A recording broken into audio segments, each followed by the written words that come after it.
আসসালামু আলাইকুম, আশা করছি সকলেই ভালো আছেন। তো আমরা চ্যাপ্টার 4 কমপ্লেক্স অ্যানালাইসিস, এটা তিতাস পাবলিকেশনস এর চ্যাপ্টার 4 এবং আপনার সায়েন্স বিউ পাবলিকেশনস এর চ্যাপ্টার 4।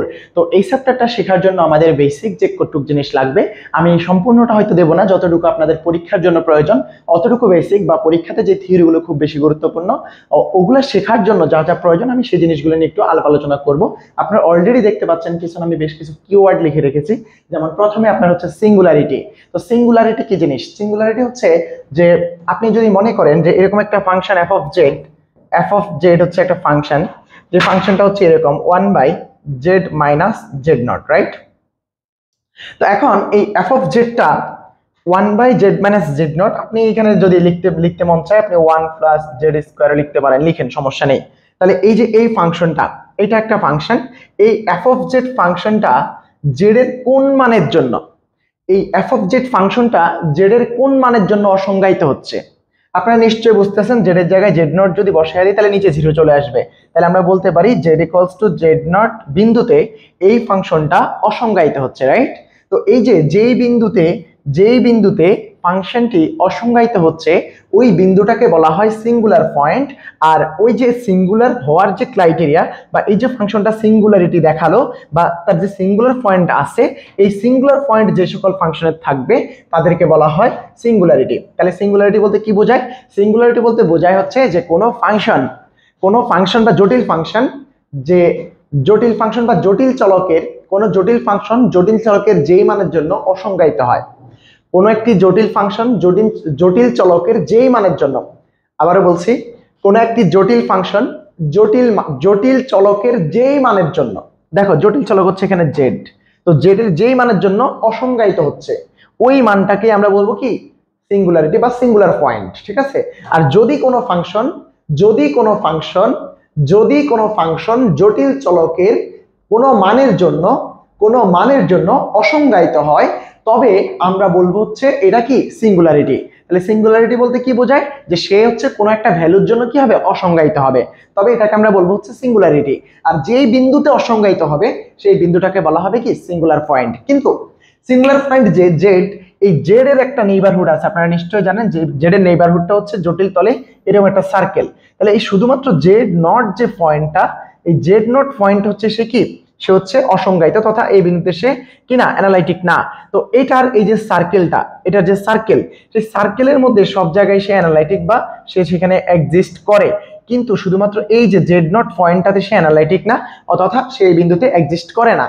তো এই যে এই পুরাটাতে, বাকি পুরাটাতে কিন্তু সে অ্যানালাইটিক। তো আমরা পরবর্তী যখন থিওরেম গুলো পড়বো তখন আমরা এই কথাগুলো কিন্তু বলবো, শুধুমাত্র সে এই পয়েন্টটাতে কি না? অ্যানালাইটিক না। তাহলে এই যে এই পয়েন্টটা হচ্ছে তার কি? সিঙ্গুলার পয়েন্ট, ঠিক আছে? তো এখন এই সিঙ্গুলার পয়েন্ট হচ্ছে 3 প্রকার। সিঙ্গুলার পয়েন্ট কয় প্রকার? 3 প্রকার। তো সেজন্য সিঙ্গুলার পয়েন্ট 3 প্রকার কি কি আমরা এই ব্যাপারগুলো নিয়ে একটু আলাপ আলোচনা করবো। তো প্রথমত সিঙ্গুলার পয়েন্ট হচ্ছে isolated singular point. Isolated singular point কাকে বলে? দেখেন, একটা জটিল ফাংশন যদি এরকম হয়, মনে করেন জটিল ফাংশন আমি লিখলাম f(z) হচ্ছে z/z² - 4। তাহলে এটাকে আপনি লিখতে পারেন z/z+2 z-2। তাহলে এখানে দেখেন সিঙ্গুলার পয়েন্ট কিন্তু দুইটা, 2 এবং -2। তাহলে এখানে কিন্তু এই যে এই f(z) ফাংশনটা জেড এর দুইটা ভ্যালুর জন্য সিঙ্গুলার হচ্ছে, জেড এর দুইটা ভ্যালুর জন্য সিঙ্গুলারিটি দেখাচ্ছে। তাহলে এই যে এই জেড এর দুটা ভ্যালুর জন্য যেহেতু সিঙ্গুলার, সেই জন্য এটাকে আমরা আইসোলেটেড বলবো না। আইসোলেটেড বলবো তখনই যখন জটিল ফাংশনটা জেড এর একটা মাত্র ভ্যালুর জন্য সিঙ্গুলারিটি দেখাবে। তথা আমরা যদি একটা ফাংশন এইভাবে লিখি যে f(z) হচ্ছে 1/z-1, z-1। তাহলে এই যে দেখেন এই z=1 বিন্দুতে এই f(z) ফাংশনটি সিঙ্গুলার হচ্ছে। তাহলে এই z=1 ছাড়া আর কোনো বিন্দুতে, z=1 ব্যতীত আর কোনো বিন্দুতে কি এই f(z) ফাংশনটা কি সিঙ্গুলার হবে? হবে না। তাহলে এই যে এই 1 কে এই ফাংশনের জন্য আইসোলেটেড সিঙ্গুলার পয়েন্ট বলে। তাহলে আইসোলেটেড সিঙ্গুলার পয়েন্ট কখন হবে? যখন কোনো একটা ফাংশন কেবলমাত্র একটা মানের জন্য সিঙ্গুলার হবে, তখন সেটাকে আমরা বলবো হচ্ছে আইসোলেটেড সিঙ্গুলার পয়েন্ট। আর একাধিক হলে সেটা হইতে পারে, সমস্যা নেই, বাট আমাদের আইসোলেটেড সিঙ্গুলার পয়েন্ট হওয়ার জন্য সিঙ্গুলার পয়েন্ট হওয়া লাগবে এটা একটা মাত্র। তারপর আসো রিমুভেবল সিঙ্গুলার পয়েন্ট মানে হচ্ছে কিছু কিছু ফাংশন এরকম আছে, জটিল ফাংশন, যাদেরকে আমরা রিমুভ করতে পারি, সিঙ্গুলারিটি দূর করতে পারি। যেমন সিঙ্গুলারিটি দূর করব কিভাবে? আমি একটা ফাংশন যদি লিখি f of z equals to হচ্ছে e to the power z minus 1 by z, e to the power z minus 1 by z। তো এই যে এইটা একটা ফাংশন, এই ফাংশনটা আবার আমি যদি চিন্তা করি f of z equals to sin z by z, এই ফাংশনটা আর এই ফাংশনটা এগুলা কিন্তু রিমুভেবল সিঙ্গুলার পয়েন্ট। আমি জিরোসটা একটু পরে আলোচনা করব। আচ্ছা জিরোসটা নিয়ে একটু পরে আলোচনা করব, ঠিক আছে, জিরোসটা আমি মুছে ফেলি। আচ্ছা এখানে দুটো ফাংশন আমি লিখলাম, এই দুটো ফাংশনকে একটু আপনি দেখেন, এগুলা কিন্তু সিঙ্গুলার। দেখেন সিঙ্গুলার, কিন্তু সিঙ্গুলার কিভাবে বুঝছি? সিঙ্গুলার হচ্ছে এই যে জেড এর বিন্দুতে জিরো বসালে কিন্তু এটা অসংজ্ঞায়িত হচ্ছে শুধুমাত্র একটা জেড এর জন্য। এই যে জেড ইকুয়ালস টু জিরোর জন্য, জেড এর মানে যাই বসান কোনো কিছুর জন্য কি সে অসংজ্ঞায়িত হবে? হবে না, শুধুমাত্র জিরোর জন্য সে সিঙ্গুলার হচ্ছে। তো এটা একটা মাত্র বিন্দুর জন্য সিঙ্গুলার। কিন্তু এখানে যদিও সে আইসোলেটেড আমরা বলতে চাই, কিন্তু সে আইসোলেটেড না। কেন? কারণ তাকে আমরা রিমুভ করতে পারি। আগেরটাতে আমরা একটু আগে যেটা দেখেছি সেটা রিমুভ করা যায় নাই। তাহলে কিভাবে রিমুভ করা যায়? দেখেন আপনারা যখন অ্যানালাইসিস করবেন, অ্যানালাইসিস কোনো সাবজেক্ট যখন অ্যানালাইসিসে যাবেন তখন আপনারা ক্যালকুলেটর ছাড়া অ্যানালাইসিস করবেন, উইদাউট ক্যালকুলেটর। ক্যালকুলেটরের রেজাল্ট যেটা আসে এটা হচ্ছে অ্যাপ্রক্সিমেট ভ্যালু, আর অ্যানালাইসিস করলে আপনি সেটা ধরে ধরে দেখতে হবে যেটা আসলে অ্যাপ্রক্সিমেট ভ্যালু কি না। তাহলে অ্যানালাইসিস যখন করবেন তখন আপনাকে ম্যাক্সিমাম ক্ষেত্রেই চেক করতে হবে এটা বহুপদী ধারার মাধ্যমে এক্সপ্যান্ড করতে হবে, ধারার মাধ্যমে বিস্তৃতি করতে হবে। আমরা যখন অ্যানালাইসিস করব আমরা যখন কোনো অ্যানালাইসিস করব তখন অবশ্যই আমাদের মাথায় থাকবো যে একদম আমরা শুরুতে যখন ম্যাথমেটিক্স শুরু হয় তখন কোন জিনিসগুলো দিয়ে ম্যাথ সলভ করা হতো। সেক্ষেত্রে আপনি অবশ্যই মাথার মধ্যে চলে আসবে আপনার যে আপনি যখন ম্যাথমেটিক্যালের আবিষ্কারের দিকে গেছেন, যখন গণিতবিদরা ম্যাথ আবিষ্কার করে তখন ক্যালকুলেটর বা এই যে ল্যাপটপ বা কোনো কিছুই ছিল না, এই যে এই বোর্ড এগুলো ছিল না। তো তখন তারা কি করতো, একবারে একটা ভ্যালু বের করার জন্য একটা বহুপদী রাশিতে সে হচ্ছে একটা ধারার মাধ্যমে রূপান্তর করার চেষ্টা করতো। এই জন্য আপনি দেখবেন ম্যাথের বিভিন্ন জায়গায় যেগুলোই বেসিক সেখানেই ধারা, যেখানেই বেসিক সেখানেই ধারা। সো এই যে এই জিনিসটা আপনি যখন অ্যানালাইসিস করবেন, এটাতে আমরা কেন এটাকে জেডকে আমরা বলছি রিমুভেবল সিঙ্গুলার পয়েন্ট, এটার উত্তরে আমি আপনাদেরকে বলবো আপনারা সাইন জেডের একটা ধারা শিখছিলেন, সেটা হচ্ছে Z minus Z cube by 3 factorial plus Z to the power 5 by 5 factorial. তো এই যে এটা হচ্ছে টেইলর ধারা, তাই না? এটা টেইলর ধারা বা ম্যাকলরিনের ধারা যাই বলেন। আর নিচে আছে আমার কে? নিচে আছে আমার জেড। এখন আপনি উপর থেকে সবার একটা জেড কমন নেন। জেড কমন নিলে দেখো, জেড কমন নিলে আমরা কি পাই? জেড জেড কাটা যায় 1 minus Z square by 3 factorial plus Z to the power 4 by 5 factorial plus dot dot dot. এখন দেখেন এই যে এখানে জেড এর আর কোনো ভ্যালুর জন্য কি সে অসংজ্ঞায়িত হচ্ছে? অসংজ্ঞায়িত কিন্তু আর হচ্ছে না। তাহলে আমরা কি বুঝছি? এই যে এই সিঙ্গুলারিটিটা দূর করা গেল, এটা মূলত লিমিটিং ভ্যালু, এটা লিমিটিং ভ্যালু আমরা লিমিট দিয়ে দূর করছি, তাই না? তাহলে এই যে জেড কে আমরা এই কারণেই বলছি রিমুভেবল সিঙ্গুলার পয়েন্ট। তাহলে যে সকল সিঙ্গুলারিটি দূর করা যায় ধারার মাধ্যমে বা অ্যানালাইসিস করে তাদেরকে বলা যায় কি? Removable singular point. এরপরে আমরা যেটা রেখেছি হচ্ছে এসেনশিয়াল। তাহলে রিমুভেবল মানে হচ্ছে যেটাকে দূর করা যায়, আর এসেনশিয়াল মানে হচ্ছে আপনি এটাকে চাইলেই দূর করতে পারবেন না। তাহলে চাইলেই দূর করতে পারবেন না এরকম কারা আছে?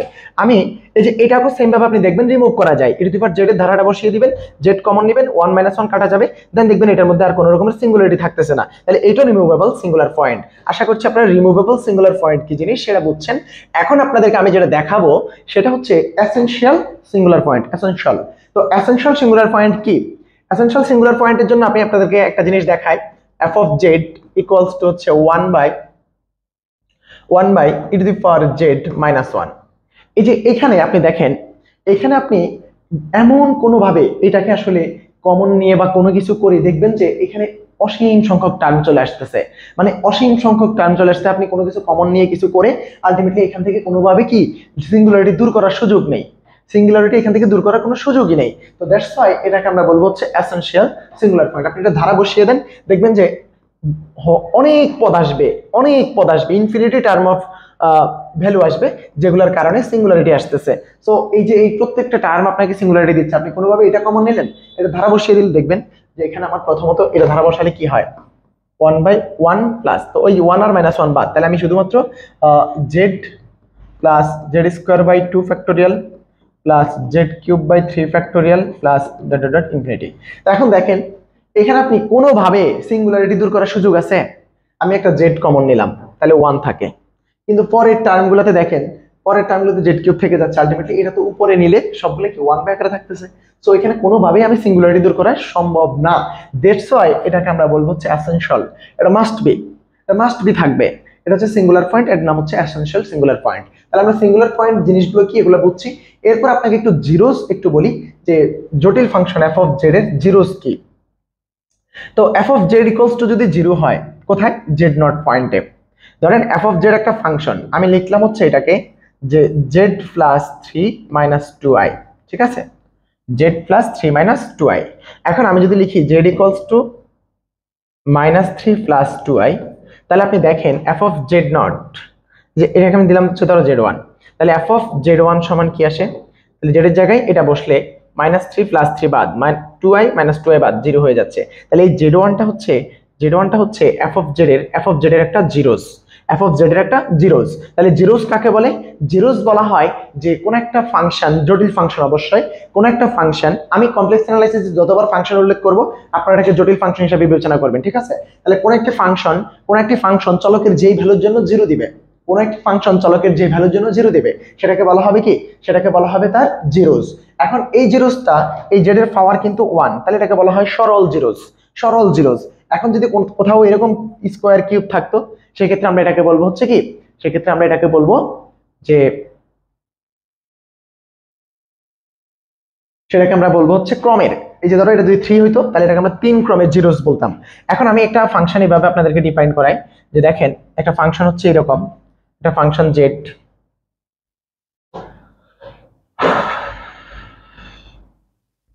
আচ্ছা এটা দেখানোর দরকার নেই, আমরা জিরোস কি এটা বুঝছি। আর আসলে একটা উদাহরণ দিতে পারতাম, উদাহরণ আমার এই মুহূর্তে মাথায় আসতেছে না, আমি আপনাদের উদাহরণটা দিতে পারলাম না। আমার ইন্টারমিডিয়েটে একটা কোশ্চেন এরকম ছিল, কোশ্চেনটা দিয়ে খুব সুন্দর একটা উদাহরণ দেওয়া যেত। তো আপনারা আশা করছি বুঝে গেছেন জিরোস কি।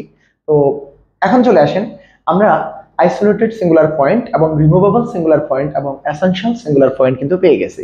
এখন একটা সিঙ্গুলার পয়েন্টকে ফুল বলা হবে, একটা সিঙ্গুলার পয়েন্টকে ফুল বলা হবে যদি, একটা সিঙ্গুলার পয়েন্টকে ফুল বলা হবে যদি আমরা এফ অফ জেড কে এইভাবে প্রকাশ করতে পারি, এফ অফ জেড এটাকে যদি আমরা G of Z by Z minus Z nought to the power P আকারে প্রকাশ করতে পারি। তো এখানে যদি আমরা এই যে এই একটা সিঙ্গুলার পয়েন্ট জেড নট, এই সিঙ্গুলার পয়েন্ট এটা কিন্তু সিঙ্গুলার পয়েন্ট, তাহলে এই সিঙ্গুলার পয়েন্ট জেড নটকে আমরা ফুল বলবো যদি এফ অফ জেডটাকে ওই সিঙ্গুলার পয়েন্টের কোনো একটা ঘাত, এটা যে কোনো রকমের ঘাত হইতে পারে, যে এরকম একটা ঘাত এবং এরকম একটা ফাংশনের এই আকারে প্রকাশ করা যায়। এখন দেখেন আমরা এরকম একটা ফাংশন যদি দেখার চেষ্টা করি তাহলে সেটা কি হইতে পারে, সেটা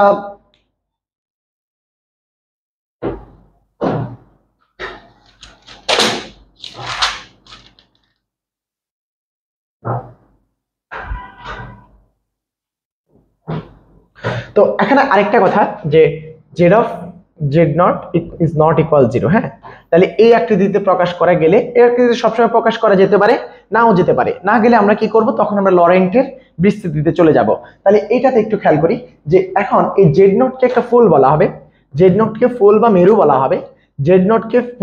বলা হবে ফি অর্ডারের, এই যে ফি হচ্ছে তার ক্রম, তাহলে এখন ফি যদি 1 হয় তাহলে হচ্ছে সরল হবে, পি যদি 1 হয়ে যায় তাহলে হচ্ছে সরল। আর যদি পি এর মান 1 এর অধিক হয় তখন আমরা বলবো 2 ক্রমের, 3 ক্রমের পোল, 4 ক্রমের পোল, বা 4th অর্ডার পোল, বা 3rd order pole, 2nd order pole, 1st order pole. তাহলে 1st order pole, 2nd order pole, 3rd order pole এবং 4th অর্ডার পোল কি সেটা আমরা বুঝছি এখানে পাওয়ারের উপর ডিপেন্ড করে। পাওয়ারটা কত আমরা জানি না। যদি আমরা কোনো ফাংশনকে এই আকৃতিতে প্রকাশ করতে পারি যেখানে এই জেড নটটা এখানে যখন বসায় দিই এটা 0 হবে না, যদি 0 না হয় তবে আমরা এটাকে বলবো হচ্ছে কি, এটাকে বলবো হচ্ছে জেড নট হচ্ছে এফ অফ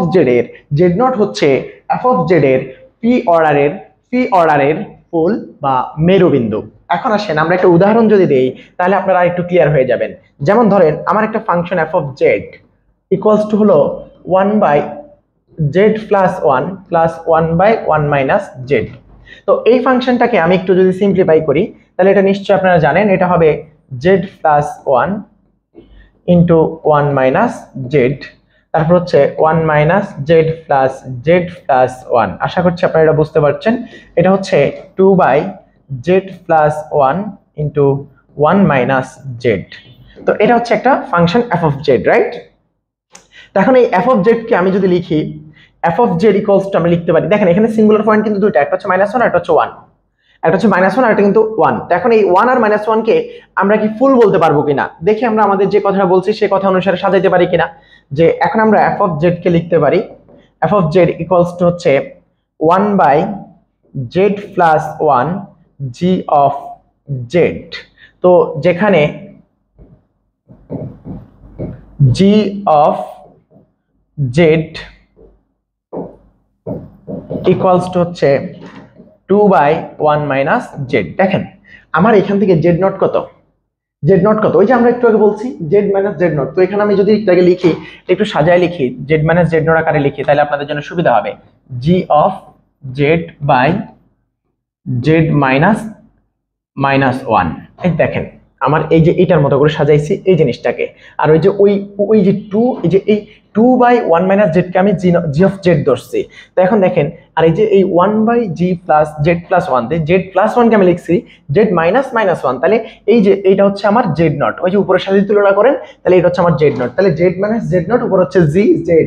এই জি জেড এর মধ্যে যদি আমি মাইনাস ওয়ানটা বসাই, জেড এর মধ্যে যদি আমি মাইনাস ওয়ান বসাই, দেখেন ওটা কিন্তু শূন্য হয় না। জেড এর জায়গায় যদি আমি মাইনাস ওয়ান বসাই তাহলে মাইনাস মাইনাস ওয়ান, তাহলে হয়ে যাবে কি প্লাস ওয়ান, তাহলে 2 to 1, তার মানে এটা শূন্য নয়, তাই না? তাহলে আমরা এখন কি বললাম, জি জেডটা এই মাইনাস ওয়ান বিন্দুতে শূন্য নয়, তাহলে আমি এই আকৃতিতে প্রকাশ করে ফেলছি না এফ অফ জেডটাকে। এই যে এফ অফ জেড হচ্ছে আমার এইটা, এফ অফ জেড হচ্ছে আমার এইটা, এটাকে আমি এই আকৃতিতে প্রকাশ করতে পারছি। তাহলে আমরা কি বলতে পারি, এই মাইনাস ওয়ান, এই মাইনাস ওয়ানটা হচ্ছে এফ অফ জেড এর একটি ফুল বা মেরু, এবং তার ক্রম হচ্ছে কত, ওয়ান, ওয়ান ক্রমের। তাহলে আমরা বলতে পারি যে minus one is a pole of f of z ORDER 1, ঠিক আছে? তাহলে একইভাবে আপনি ওই যে আরেকটা যে আছে, এটা নিয়েও কাজ করেন। দেখেন আবার f of z equals to, আমরা দেখলাম যে এবার আমরা লিখবো হচ্ছে 1 বাই যেটা আছে 1 মাইনাস জেড, এটাকে আমরা লিখবো হচ্ছে, ধরেন এটাকে আমরা একটু মাইনাসটা কমন নিয়ে নিলে তাহলে হচ্ছে কি হয়, জেড মাইনাস ওয়ান, এখান থেকে আমি মাইনাসটা কমন নিয়েছি তাহলে জেড মাইনাস ওয়ান হলো। তাহলে মাইনাস যেহেতু কমন নিয়েছি উপরে একটা মাইনাস দিতে হবে, হ্যাঁ? তাহলে মাইনাস উপরে আছে, যেখানে জি জেড, এখানে আমি এদিকে লিখলাম হচ্ছে ধরেন H of Z, G of Z, এটা হচ্ছে ডামি, এটা ম্যাটার করে না। আমরা জাস্ট উপরে একটা ফাংশন নিব জেড এর, আর নিচে হচ্ছে ওই জেড মাইনাস জেড নট লিখবো। তো জেড মাইনাস জেড নট, এখানে জেড নটটা হচ্ছে কত, ওয়ান। তাহলে আমি এখন দেখি এইচ জেড ইকুয়ালস টু কি হবে, এইচ জেড হচ্ছে মাইনাস 2/1 প্লাস জেড। আশা করছি এটা বুঝছেন। এখন দেখেন এই যে জেড নট হচ্ছে কত, জেড নট হচ্ছে 1, জেড নট হচ্ছে 1। এবার 1টাকে এখানে বসান, 1টাকে এখানে বসালে 2 হয়, 2 to 1 মাইনাস 1। সো এটা হচ্ছে মাইনাস 1 হয় কোন বিন্দুতে, 1 বিন্দুতে। সো আমরা বলতে পারি যে আমরা এই মাইনাস 1 এর জন্য জেড ইকুয়ালস টু মাইনাস 1 এর জন্য এই ফাংশনটাকে ওই উপরের আকৃতিতে, অর্থাৎ আমরা মেরুবিন্দু হওয়ার জন্য যে কন্ডিশন সেটাতে কি করছি, সাজাইতে পারছি। দ্যাটস আমরা বলতে পারি যে Z equals to minus 1 is a full one order pole of Z, F of Z. আশা করছি আপনারা মেরু কি জিনিস বা মেরু কিভাবে দেখাবেন সেটা বুঝে গেছেন। মেরু বুঝলে রিমুভেবল সিঙ্গুলার পয়েন্ট এবং isolated singular point, essential singular point, এইসব যদি বুঝেন, আপনাদেরকে আমি জিরোজ বুঝিয়েছি। আর এরপর আপনি এখানে একটু মনে রাখবেন কসির সমাকলন উপপাদ্যটা আপনারা জানেন। এটা হচ্ছে কোনো একটা যে বদ্ধ বক্ররেখার উপরে এবং মধ্যে যদি কোনো একটা ফাংশন এফ অফ জেড বৈশ্লেষিক হয়, তবে তার ইন্টিগ্রেশন হবে হচ্ছে close curve of C F of Z dz equals to 0। এখানে শর্ত আরেকটা আছে, এফ ড্যাশ অফ জেড হইতে হবে কি, অবিচ্ছিন্ন হওয়া লাগবে, এফ ড্যাশ অফ জেড অবিচ্ছিন্ন হওয়া লাগবে। এটা হচ্ছে কসির সমাকলন উপপাদ্য। এগুলো একটু মনে রাখবেন, কসির সমাকলন উপপাদ্য, কসির প্রথম অর্ডার সমাকলন উপপাদ্য, কসির সমাকলন সূত্র, ভিন্ন ভিন্ন জিনিস এগুলো সব। তো এই জিনিসগুলো আপনারা একটু ক্লিয়ার রাখলে আমি এই টপিক থেকে, এই জিনিসগুলো থেকে পরবর্তীতে আপনাদেরকে যা পড়াবো সেটা হচ্ছে এইটা। এখানে কি কি আছে দেখেন তো, এখানে হচ্ছে আমার রেসিডিউ মানে অবশেষ, তারপর হচ্ছে লরেন্টের বিস্তার বা ধারা, এবং এই লরেন্টের বিস্তার থেকে শুরু করে পরবর্তীতে আমরা চলে যাব হচ্ছে কসির অবশেষ ফর্মুলা। এই যে কি বলে এম ক্রমের মেরুবিন্দুর জন্য মেরুবিন্দু, এই যে মেরুবিন্দু মানে কি, ফুল। আমরা একটু আগে দেখছি ফুল, এই যে ফুল, ফুল বিন্দুর জন্য f of z এর অবশেষ নির্ণয় করব। তারপরে আমরা শিখবো হচ্ছে কসির অবশেষ উপপাদ্য এবং এরপরে আমরা শিখবো হচ্ছে রসির উপপাদ্য।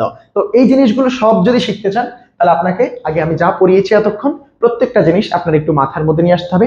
আর আরেকটা জিনিস আপনি একটু মাথায় রাখবেন যে কোন একটা ফাংশনের f of z এর জিরোস যদি n হয়, জিরোস n সংখ্যক জিরোস হচ্ছে ওই যে ফাংশনটা n সংখ্যক বিন্দুর জন্য কি দিবে, জিরো দিবে এবং তার ফুল হচ্ছে ফি। ঠিক আছে, তার ফুল হচ্ছে ফি। f of z এর n সংখ্যক জিরোস আছে এবং ফি সংখ্যক ফুল আছে। তাহলে একটা সূত্র হচ্ছে এরকম, এই n আর ফি এর মধ্যে সম্পর্ক n minus phi equals to 1/2 phi i integration of close over curve C, তারপর হচ্ছে f dash of Z by f of Z dz। এটা হচ্ছে কি আপনার একটা কি ফুল এবং হচ্ছে কি ফুল এবং নালিটি, ফুল এবং জিরোজের মধ্যে সম্পর্ক। এই সূত্রটা একটু মনে রাখবেন। এটা দিয়ে আমরা রসির উপপাদ্যটা শিখবো, একটু মনে রাখবেন। এটা হচ্ছে নালিটি এবং হচ্ছে ফুল, নালিটি এবং ফুল মানে জিরোস এবং ফুলের মধ্যে সম্পর্ক, আর কোন একটা সার্কেলের ভিতরে বা কোন একটা ক্লোজ কার্ভের মধ্যে যদি কোনো ফাংশন অবিচ্ছিন্ন এবং কোনো ফাংশন যদি বৈশ্লেষিক হয় তাহলে আপনি শিওর থাকবেন তার কোনো ফুল বিন্দু থাকবে না। আশা করছি এই ব্যাপারটা আপনারা ক্লিয়ার বুঝে গেছেন।